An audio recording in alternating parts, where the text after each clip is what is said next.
Sa number 4, Municipal Crab Industry Task Force ang gintukod sa banwa sang EB Magalona. Ini agud tututukan ang mga pagpanghangkat kag ginatubang sa karon sang industriya.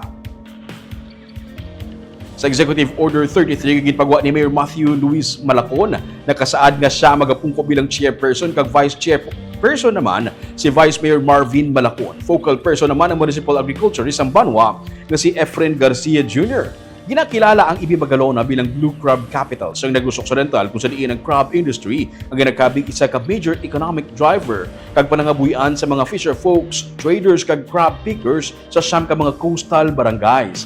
Ang pagpatuman sang export ban sa United States National Marine Fisheries Service sa idalom sang Marine Mammal Protection Act ang nagdula sang primary international market sang banwa.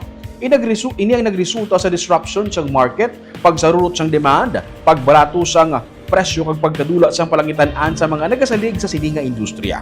Suno sa EO, kinahanglan sang banwa nga magpatuman sa mga tikang para mapahaganhagan ang economic impact nga nagtugas ang abong nga export ban. Kinahanglan man nga mapabakod ang competitiveness sa local crab industry. Gani pila sa mga functions sang task force ang mga magserbi nga primary coordinating kag advisory body sang banwa.